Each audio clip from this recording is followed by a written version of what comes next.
Huwallazi khalaqakum min nafsi wahidah. Dialah Allah yang telah menciptakan kamu. Huwa dia alladzi yang khalaqakum telah menciptakan kamu. Yang dimaksud dia adalah Allah. Dialah Allah yang telah menciptakan kamu min nafsi wahidah, dari jiwa yang satu.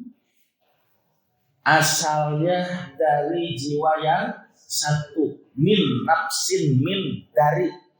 Maksudnya asalnya kamu itu dari satu jiwa. Yang dimaksud dengan jiwa yang satu itu adalah huwa Adamun, yaitu Nabi Adam. Huwa Adamun, Nabi Adam. Wa ja'ala minha, dan Allah juga yang telah menjadikan minha, darinya, yaitu apa? Yaitu kembalinya kepada nafsi wahidah. Dari nafsi wahidah itu liyaskuna ilaiha, supaya dia merasa tenang kepadanya. Nya di sini kembali kepada jodohnya, pasangannya, zaujah. Falamma taghasyaha, maka ketika dia mencampurinya. Taghasya bermakna jama'ah. Taghasyaha bermakna jama'ah. Ketika nafsul wahidah itu mencampuri zaujah, hamalat hamlan khafifan, maka zaujahnya, istrinya itu hamil. Hamlan khafifan, hamilnya masih ringan.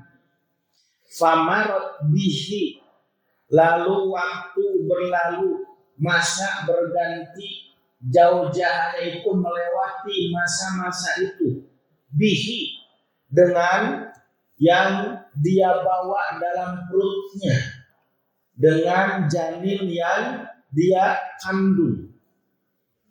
Falamma asqalat, maka ketika dia mulai merasakan berat kandungannya, da'awallaha rabbahuma, maka keduanya, siapa keduanya itu? Nafsul wahidah dan zaujahnya itu berdoa kepada Allah. Siapa Allah itu? Rabbahuma, Tuhan mereka berdua.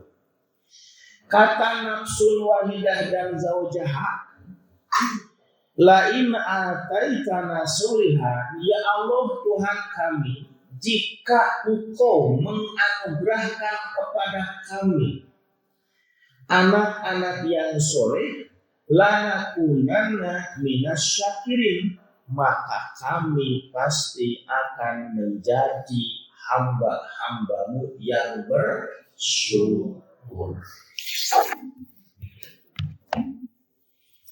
Paham dong? Khalas, idan? Kau paham?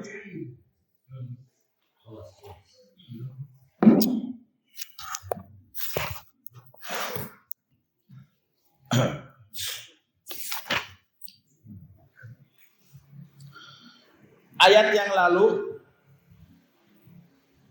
menjelaskan tentang kuasa Allah lewat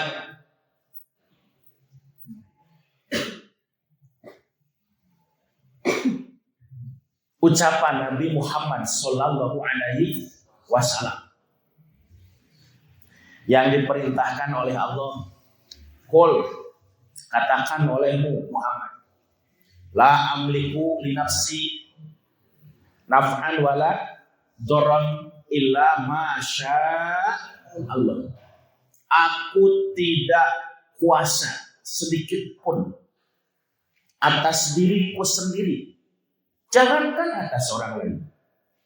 Atas diriku sendiri aku tidak kuasa untuk memberikan manfaat dan memberikan madarat. Walaupun tu'alamul ghaib, kata Nabi, dan jikalau aku itu tahu sesuatu yang gaib, lastaksartu minal khair, maka pasti aku akan memperbanyak kebaikan-kebaikan.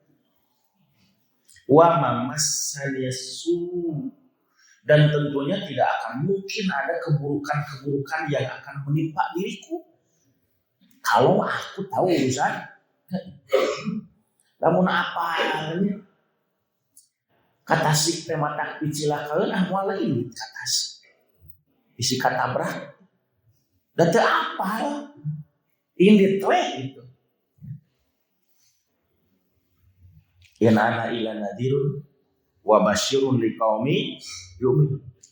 Karena aku ini hanyalah nadir, pemberi peringatan, wa basyir, dan pemberi kabar gembira, liqaumi yu'minun, bagi orang-orang yang beriman. Maksudnya aku hanya seorang rasul, bukan Allah. Aku hanya seorang rasul, bukan Allah. Sedangkan Rasul dan Allah itu tidak sama. Allah maha kuasa, Rasul mah tidak maha kuasa. Karena Rasul mah hanya seorang manusia, bukan Tuhan. Kalaupun disebut Rasulullah, itu hanya utusan Allah yang Allah pilih dari bangsa manusia seperti kamu. Bukan Tuhan Rasul. Di ayat yang lain, innama ana basyarun mislukum yuha ilayya. Aku ini basyarun, manusia biasa seperti kamu. Bedanya apa? Yuha ilayya, aku mah diberi wahyu. Aku mah hanya ditugaskan oleh Allah untuk menyampaikan apapun yang Allah wahyukan kepadaku. Nah bedanya itu. Kalau urusan-urusan yang lain mah sama. Kamu suka makan, aku juga suka makan. Kamu suka minum, aku juga suka minum. Kamu suka mandi, aku juga suka mandi. Kamu ngantuk, aku juga ngantuk. Kamu tidur, aku juga tidur. Kamu suka jalan-jalan ke pasar, ke mall, aku juga suka ke pasar. Kamu suka jajan sebelah, gitu ya. Kamu zaman ayeuna nama. Aku juga suka jajan sebelah.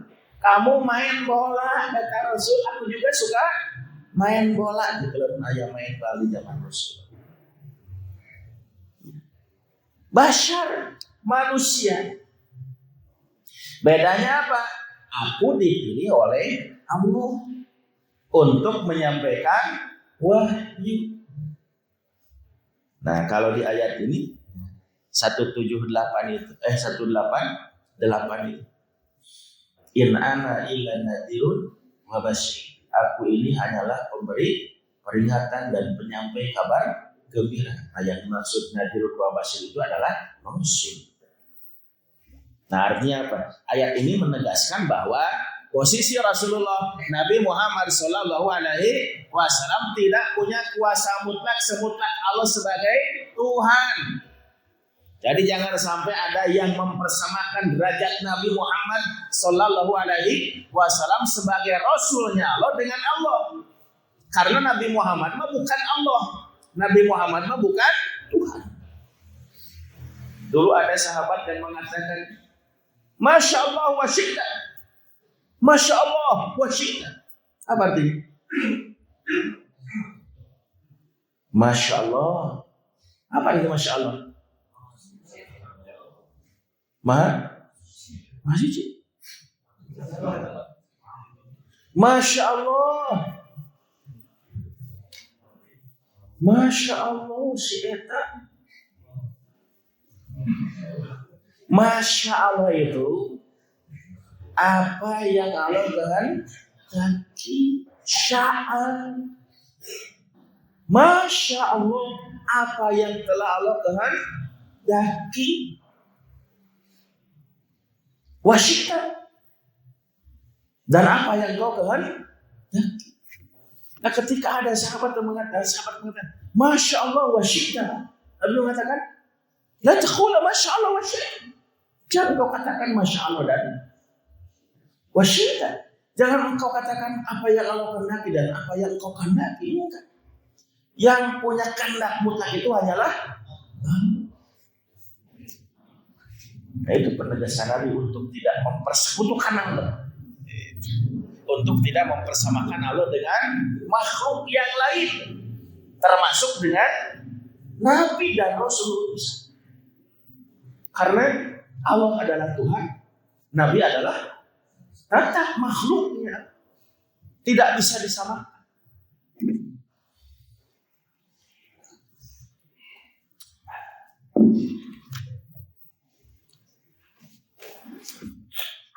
Nah itu ya, ayat 1:8. Buka jangan ditutup atau belum selesai, buka. Nah itu ayat 188. Nah kita ingin cari tanasub. Apa tanasub? Hubungan, keterkaitan. Kenapa Allah ujug-ujug berfirman di ayat 189, huwaladzi ja'alakum huwaladzi khalaqakum min nafsin wahidah wa ja'ala minha zawjaha liyaskuna ilaiha. Nah, kunaon Allah ujug-ujug nyaritakeun proses penciptaan manusia yang asalnya dari Nabi Adam, dari Siti Hawa sajodoh, kemudian beranak pinak, anak baranakan, berkembang biak jadi manusia alam dunia nepi ka ayeuna termasuk nepi ka kujang cikurang ciamis. Kunaon bisa gitu. Nah, kunaon di ayat 189 dari kakeleta gitu. Pan kudu nyambung. Sering saya sampaikan Quran itu selalu ada ketersambungan. Tidak berdiri sendiri. Ayat yang satu dengan ayat sebelumnya dengan ayat sesudahnya. Satu surat dengan surat berikutnya, dengan surat sebelumnya itu mesti nyambung, sehingga rantai. Tidak terputus. Nah jadi ayat 189 ketika Allah Subhanahu wa taala menceritakan tentang asal muasal kejadian manusia yang menghuni planet bumi ini. Kata Allah, "Huwaladzi khalaqakum min nafsin wahidah." Dialah Allah yang telah menciptakan kamu min nafsin wahidah, asalnya dari jiwa yang satu. Nah, para ulama menjelaskan maksud jiwa yang satu tina hiji asalna tina hiji jelema teh mimitina mah hiji saha? Nabi Adam alaihi salam. Nah, setelah Nabi Adam diciptakan oleh Allah, beliau tidak punya teman. Diciptakanlah temannya sekaligus yang menjadi jodohnya, yang menjadi istrinya. Siapa? Siti Hawa. Wa khalaqa minha zaujaha. Kemudian Allah menciptakan minha darinya. Darinya itu apa? Nah ini ada pendapat ahli tafsir. Sebagian menyebutkan Nabi Adam, Siti Hawa diciptakan minha dari jiwa yang satu itu, dari Nabi Adam itu. Artinya apa? Siti Hawa diciptakan oleh Allah dari bagian tubuh Nabi Adam. Dari salah satu tulang rusuknya diambil oleh Allah. Nah, ada juga yang menjelaskan yang dimaksud dengan menciptakan Siti Hawa, Allah menciptakan Siti Hawa dari Nabi Adam itu bukan dari tulang rusuknya diambil, tapi minha, darinya itu maksudnya min jinsiha, dari makhluk yang sejenis dengannya, yaitu jenis atau yang sebangsa dengannya, yaitu bangsa bangsa manusia. Jadi sama-sama Allah menciptakan istri buat Nabi Adam itu dari makhluk yang sebangsa dengannya. Nabi Adam manusia, istrinya juga sama bangsa manusia. Ini sama dengan firman Allah di surat Ar-Rum ayat 21 tuh tentang pernikahannya yang sering dikutip dan disimpan di surat undangan. Wa min ayatihi an khalaqalakum min anfusikum azwaja litaskuna ilaiha wa ja'ala bainakum mawaddatan wa rahmah.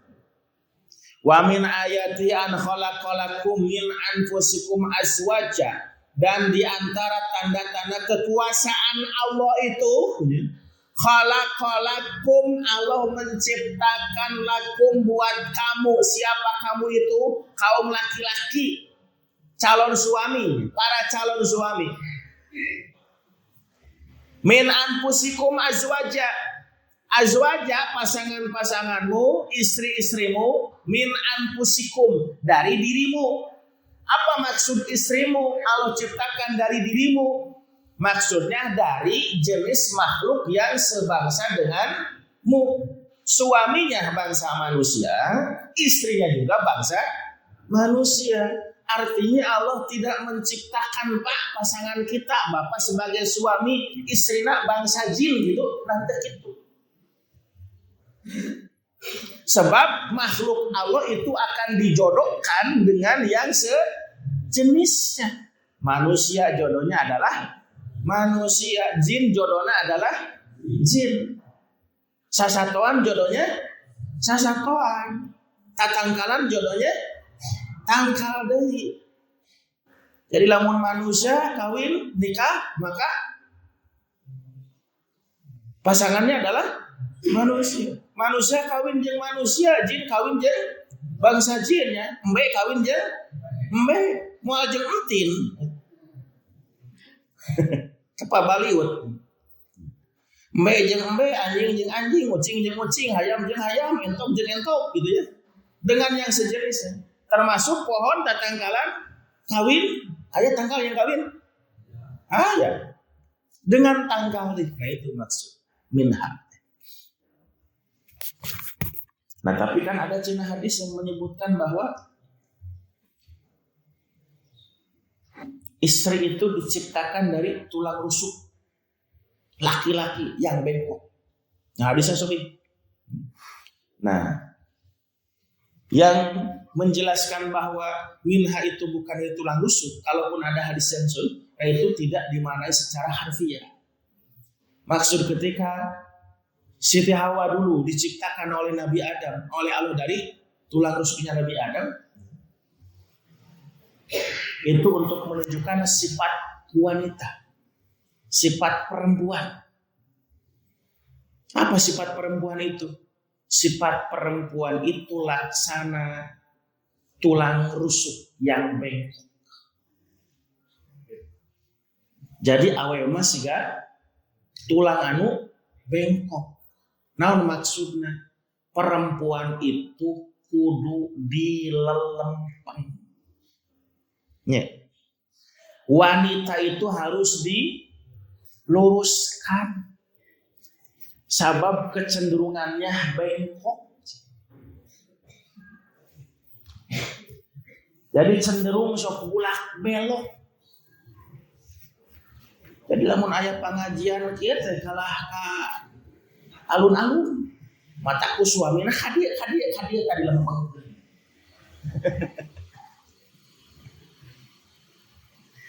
Nah, tapi kata Nabi, kalau mau ngeluruskan istri itu harus hati-hati di usapan tuh ya. Ulah disakalikeun. Lamun disakalikeun, untung kudu seletik. Dihaneutan tuh, dilempeuh ya, dilempeuh. Lamun besok besi anu bengkok mah dilempeuh dihaneutan. Ulah disakalikeun. Mun sakalikeun bisa. Betul? Betul, Bu? Ada ibu-ibu?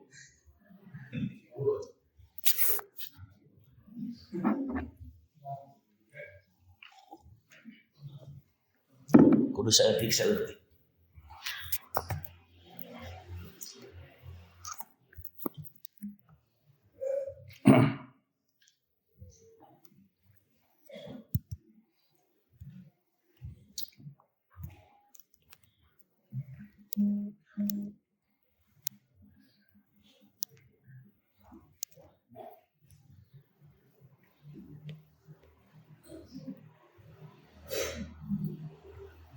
Ya. Jadi ini nih, harga ya. Nanti kan mau jadi laki-laki ya. Laki-laki masa depan. Subhanallah ya Om Rijal. Sekarang anak muda, nanti masa depan Anda adalah laki-laki. Apa rijal itu? Ar-rijalu qawwamuna 'alan nisa. Ini calon-calon suami. Nanti itu jadi pasangannya. Istri. Maka Anda sebagai syufan yang nanti akan menjadi rijal, menjadi qawwamun 'alan nisa, menjadi seorang suami, itu harus bisa memperlakukan istrimu dengan lemah lembut. Kenapa? Karena wanita itu ibarat kaca yang berdebu. Jangan terlalu keras membersihkannya. Nanti ia mudah retak dan pecah. Nanti ia mudah keruh dan bernoda. Jangan terlalu lembut juga membersihkannya. Ia bagai permata keindahan. Sentuhlah hatinya dengan kelembutan. Ia sehalus sutra di awan. Jagalah hatinya dengan kesabaran. Lemah lembutlah kepadanya. Perhatikan. Istri betul, ya. Lemah lembutlah kepadanya. Namun jangan terlalu memanjakannya. Tegurlah bila ia bersalah. Namun jangan lukai hatinya. Ia bagai permata keindahan. Sentuhlah hatinya dengan kelembutan. Ia sehalus sutra di awan. Jagalah hatinya dengan kesabaran. Itu mendilai awaj. Kalau ada hadis menyebutkan wanita diciptakan dari tulang rusuk yang bengkok, itu bukan dimanai dari tulang rusuk Nabi Adam dicopot. Lawan itu berarti hiji. Coba. Masih kena kumplit ya tulang rusuknya. Nah, jadi kalaupun ada hadis yang menyebutkan diciptakan wanita dari tulang rusuk, itu dalam arti majazi untuk menggambarkan sifat wanita yang cenderung bengkok, dan itu harus nanti diluruskan oleh laki-laki sebagai suami. Nah, disitulah tugas dan tanggung jawab sebagai suami bukan hanya memberikan nafkah lahir, maraban, limahan, makan gitu. Kasih makan minum, kasih rumah, kasih tempat tinggal. Bukan itu, tapi juga punya kewajiban untuk mendidik istrinya, mengarahkan istrinya ke jalan yang lurus. Paham tuh? Huwallazi khalaqakum min nafsin wahidatin wa ja'ala minha zawjaha. Dialah Allah yang telah menciptakan kamu asalnya dari satu jiwa Nabi Adam. Kemudian Allah dulu menciptakan pasangan buat Nabi Adam yang sebangsa dengan Nabi Adam, bangsa manusia. Jodohnya yaitu Siti Hawa. Untuk apa Allah menciptakan jodoh buat Nabi Adam dulu itu? Untuk apa Allah menciptakan laki-laki? Menciptakan perempuan buat laki-laki.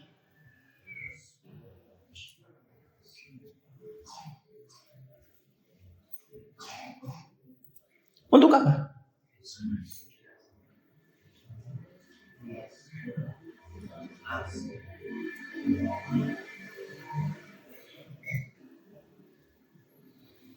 Nah, liyaskuna ilaiha, supaya dia merasa tenang. Kan Hawa tercipta di dunia untuk menemani sang Adam. Begitu juga dirimu tercipta untuk menemani aku. Supaya apa? Liyaskuna ilaiha, supaya merasa tenang. Kalau tadi di surat Ar-Rum ya,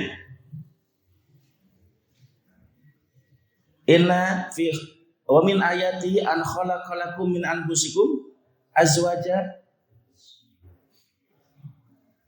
Terus wa min ayati an khalaqalakum min anfusikum azwaja litaskunu ilaiha. Supaya kamu nanti merasa tenang ilaiha kepadanya. Maksud merasa tenang karena ketemu dengan jodoh. Kalau cicing, sebab lamun tidak ketemu jodohnya bakal abruk-abrukan. Ya. Betul. Nah, liyaskuna dari kata yaskunu, sakanun itu apa? Ya, itu maskan, itu tempat cicingnya. Maskan tempat cicing, tempat diam, tempat orang mencari ketenangan. Gitu. Nah, kata sakan itu dari arti asalnya itu memotong, ya, menotong. Jadi kalau sakinah ya, sakinah diartikan ketenangan, itu ketenangan yang diawali dari kegelisahan. Jadi rasa gelisah itu nanti dipotong tuh dengan ketenangan itu. Nah itu. Dengarin. Dengar. Sakinah yang sering diartikan ketenangan, ketentraman itu, yang sering dijadikan doa bagi siapapun orang yang mau menjalani kehidupan berumah tangga, kan suka didoakan ya, mudah-mudahan rumah tangganya ke depan menjadi rumah tangga yang sakinah, mawadah, dan warohmah, cara gitu. Padahal nggak usah pakai dan gitu. Sakinah, mawadah, warohmah. Kalau mau pakai dan, sakinah dan mawadah dan rohmah. Apa sakinah itu? Tenang. Rumah tangga yang tenang, tentram, adem, ayem, harmonis. Rumah tangga yang bisa merasakan kebahagiaan. Bahagia lahirnya, bahagia batinnya, bahkan nanti menjadi rumah tangga yang bahagia dunia sampai akhirat. Diawali dari ketenangan. Nah, sakinah itu kalau diartikan tenang yang diawali dari kegelisahan. Kenapa gelisah? Sebab tadinya ketika laki-laki belum ketemu jodohnya gelisah. Kenapa gelisah? Tidak ada penawar nafsu birahi. Ya, tidak ada saluran untuk menempatkan kebutuhan biologisnya. Sama seperti orang yang lapar. Kan kebutuhan laki-laki kepada istri, kepada wanita, kebutuhan suami kepada wanita secara biologis sama seperti kebutuhan perut kita ketika lapar kepada makanan.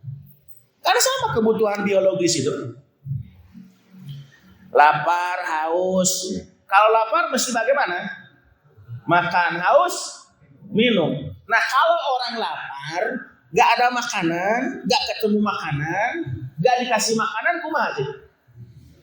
Ya, demo kan? Kan itu.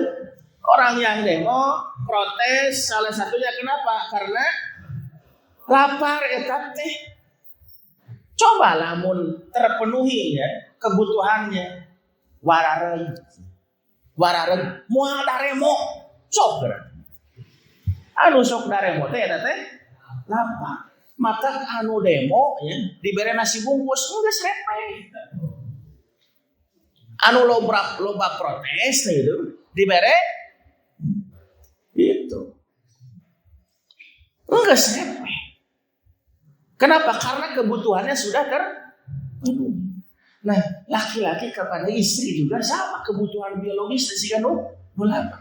Mata kelamun apa ini? Ada apa ini? Sabulan teu manggih pan urang maring gitu. Lapar. Nah, makanya ketika ketemu laki-laki dan perempuan, tenanglah dia karena klop seperti sendok dan garpu, seperti mobil dan bensin, seperti bunga dan kumbang, seperti mur jeung baud gitu. Eta jodoh sakinah. Jadi sakinah itu ketenangan yang diawali kegelisahan. Jadi kegelisahan yang menghantui manusia ketika kebutuhan biologis tidak terpenuhi, panggil jodohnya dipotong tak dengan ketenangan itu tentram, temurang mari papen itu jangan papen suraseri we senyum simpul tenang. Makanya pisau dalam bahasa Arab disebut apa? Pisau bahasa Arab apa ya? Bahasa Arabnya pisau apa? Asikin. Sikina. Sikina apa? Tuh surat Yusuf ya. Cerita Nabi Yusuf dengan Siti Julaiha. Falamma sami'at bimakrihinna arsalat ilaihinna wa a'tadat lahunna muttaka wa atat kulla wahidatin minhunna sikina wa qalat ikhruj ilaihinna. Itu ayat 31 itu. Kan ceritanya Siti Julaiha itu merasa dibully ya. Merasa dibully oleh media itu waktu itu. Berita di berbagai media ya termasuk medsos di FB, di Instagram, Twitter itu banyak yang membuli Siti Julaiha. Cuma Siti Julaiha bogoh ka bujangna ya, bogoh ka budak ukutna. Itu di mana-mana itu. Sampai beritanya tersebar kemana-mana. Nah, falamma sama'at bimakrihinna arsalat ilaihinna wa atadat lahunna muttaka. Nah, sampai teman-teman arisan Siti Julaiha sama pada ngomongkeun, "Cuk, bener gitu cuk teh cenah bobogohan jeung usuk." Mun bahasa usuk. Karena Nabi Yusuf ganteng ya. Siti Julaiha tertarik dengan kegantengan. Gitu, benar gitu ujungnya bobogohan jeung usuk cenah kan usuk mah budak puput atuh. Kadari kayak di WA-an ku Siti Julaiha balan-balan. Kayak ngumpul 5 orangnya jam 10. Cu Siti Julaiha teh ya. Jadi falamma sami'at bimakrihina arsalat ilaihinna wa atarat lahunna muttaka. Ketika Siti Julaiha mendengar berbagai macam bulian-bulian yang menimpa dirinya, maka dia mengundang teman-temannya untuk datang ke rumah. Wa atadat tahunna muttaka, disediakan tuh kursi-kursi, sok kajajar. Ujung pale dia tah, sok kajajar. Caralik sadaya. Wa atat kulla wahidatin minhunna sikina. Nah, ketika sudah duduk, diberi pisau masing-masing. Nah, iya, pisau ya. Pisau. Cekal pisau gigi.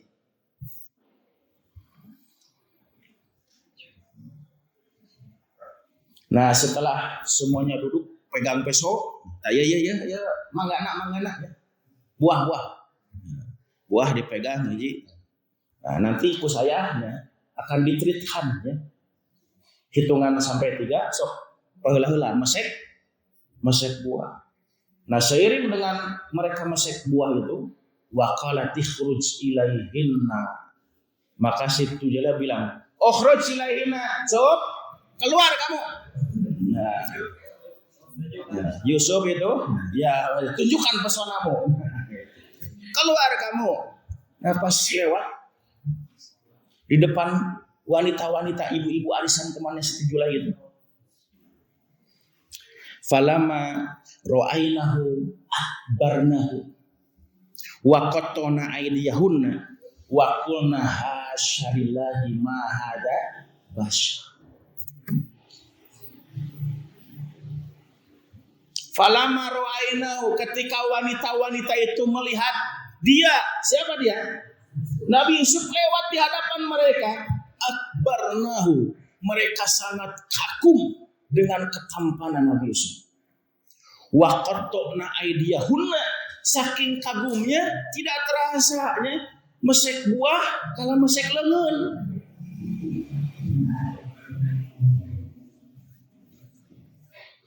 Wa qata'na aydiyahunna wa qulna hasyalillahi ma hada basyaru in hada ila malakun karim. Mun bahasa urang mah tadi masya Allah gitu itu.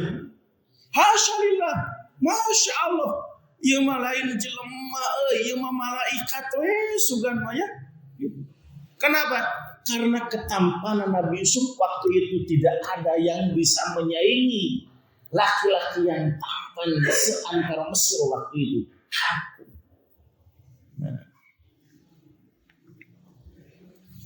Nah terus kata Siti Juleika, fadalikunna ladzi lumtunnani fi. Moncek bahasa orang mah. Ulah Allah kitu sia eta tempo leungeun maneh da. Itu ya sikin itu pisau. Nah jadi sakinah itu diartikan ketenangan yang memotong, ya, menghilangkan kegelisahan. Sebab tadinya laki-laki ketika tidak ketemu dengan jodohnya tidak bisa menyalurkan hasrat biologisnya, gelisah. Ya. Kok menepi kaila can manggih jodohnya. Us kaditu kadieu dari timur ke barat, musim duren sampai musim rambutan, can panggil jeung jodoh pada itu bingung.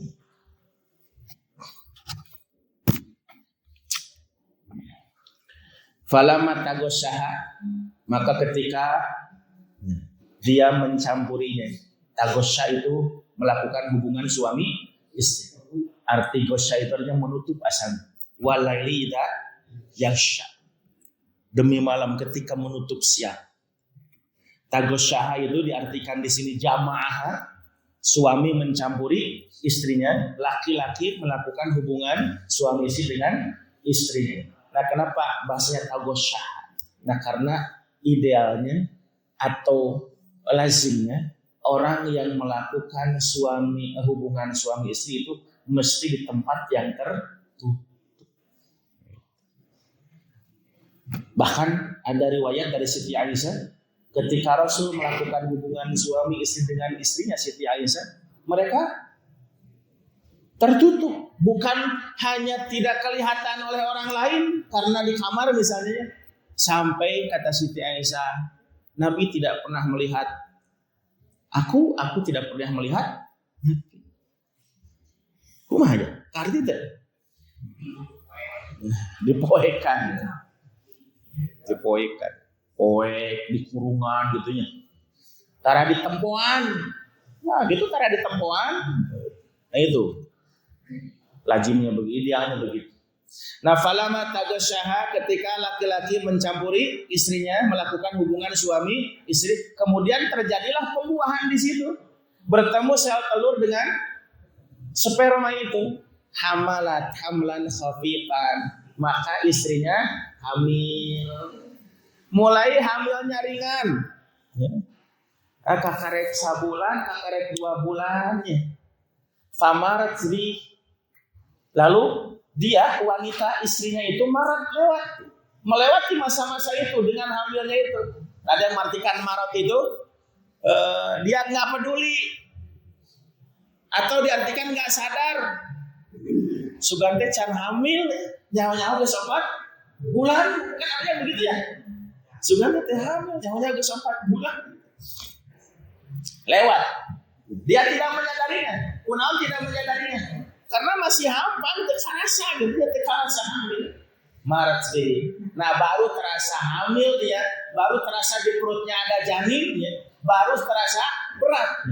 Ketika sudah masuk usia-usia 6 bulan, 7 bulan, 8 bulan, bahkan nanti sampai 9 bulan. Falamma asqalat. Nah ketika sudah mulai terasa berat, perut mengandung janinnya itu, masuk usia 6, 7, 8, 9, bahkan hamil tua. Maka da'awallaha rabbahuma, keduanya suami dan istri itu berdoa kepada Allah. Apa doanya? Lain ataitana sholihan lanakunanna minasyakirin. Andaikan kami ya Allah, pasangan suami istri ini Engkau berikan, Engkau anugerahkan kepada kami solihan, anak yang solih, lanakunanna minasyakirin. Tentunya kami akan menjadi hamba-hamba yang bersyukur. Nah ini sebagian ulama menjelaskan salah satu doa yang sering disampaikan oleh ibu dan bapak, oleh pasangan suami istri, oleh calon-calon orang tua yang ingin dianugerahi anak keturunan, maka doanya adalah menyampaikan harapan kepada Allah, ya Allah, andaikan Engkau anugerahkan kepada kami anak-anak yang pasti orang tua ketika berdoa ingin diberi keturunan anak, maka doanya adalah ingin mendapatkan anak yang bukan anak yang benghar, bukan anak yang pintar sekalipun, bukan anak yang diurus angkat jabatannya, bukan anak yang kasih, itu nomor 2. Itu nomor 2. Jadi nomor 5 soleh. Ya Allah, mudah-mudahan budak masing soleh wah. Nu penting masing soleh, baik benar oke ya Allah. Nu penting masing soleh ya Allah, baik pintar oke ya. Nu penting masing soleh, baik aset oke ya Allah. Nu penting masing soleh ya Allah, aset teh ya Allah, angkat masing soleh ya Allah. Baik loba duit na oke. Nah itu jadi doa yang pertama dan paling utama disampaikan oleh seorang tua kepada Allah untuk dianugerahkan anak, maka yang paling utama dia menginginkan anak seperti anak-anak yang soleh. Itu aja dulu ya, sudah jam 6. Nanti kita lanjut.